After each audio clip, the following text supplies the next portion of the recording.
अभिनेता सलमान खानच्या सुरक्षेसंदर्भात बिग बॉसच्या मेकर्सनं मोठा निर्णय घेतलाय. सलमान खानची सुरक्षा वाढवण्यात आली आहे. यंदा जेव्हा वीकेंड का वॉर शूट होईल तेव्हा लाईव्ह ऑडियन्सला प्रवेश नसणार आहे. सलमान खानला बिश्नोई गँगकडून सतत धमक्या येत असल्यानं हा निर्णय घेण्यात आलाय.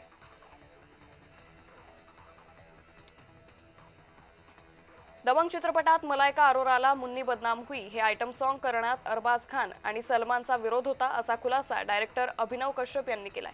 सलमानच्या मलायकाच्या कॉस्ट्युमला विरोध होता, तर आपली पत्नी आयटम सॉन्ग करते हे अरबाजलाही पटलं नव्हतं. मात्र मलायकानं विरोध झुगारून हे गाणं केलं आणि ते सुपरहिट झाल्याचंही कश्यप यांनी म्हटलंय.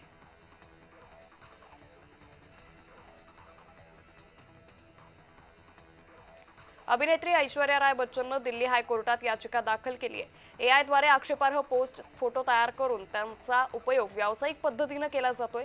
आपल्या व्यक्तिगत ओळख अधिकाराचं हे हनन आहे, असं तिनं न्यायालयाला सांगितलंय.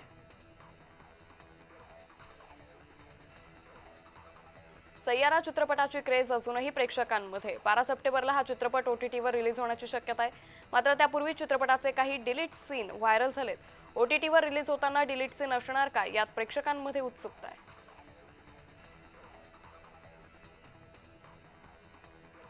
बागी 4 सिनेमा प्रेक्षकांच्या पसंतीस उतरतोय. यातच आता कलाकारांनी किती फी आकारली आहे याची आकडेवारी समोर आली आहे.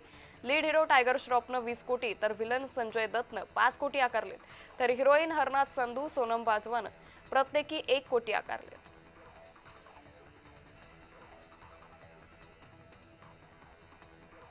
सवारलू आणि मोह मोह के धागे यासारख्या हिट गाण्यांसाठी लोकप्रिय असलेली गायिका मोनाली ठाकूरच्या घटस्फोटाच्या चर्चा रंगल्यात.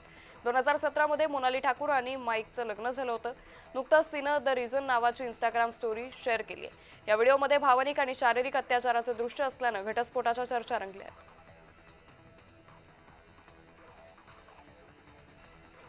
अभिनेत्री जान्हवी कपूर आणि अभिनेता सिद्धार्थ मल्होत्राच्या परम सुंदरी चित्रपटाची बॉक्स ऑफिसवर धूम सुरू आहे. या सिनेमाचं आतापर्यंतचं कलेक्शन 46.59 कोटी इतकं आहे. या सिनेमासमोर बागी 4, द बंगाल फाईल्स यासारख्या चित्रपटांचं आव्हान आहे.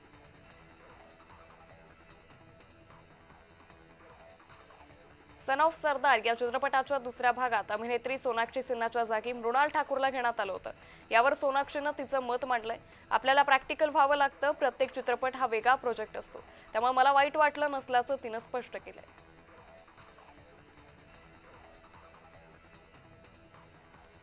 द बंगाल फाईल्स चित्रपट 5 सप्टेंबरला रिलीज झालाय. आतापर्यंत 7.90 कोटींची कमाई या चित्रपटानं केली आहे. या सिनेमाचं अभिनेते अनुपम खेर यांनी ट्विट करत कौतुक केलंय.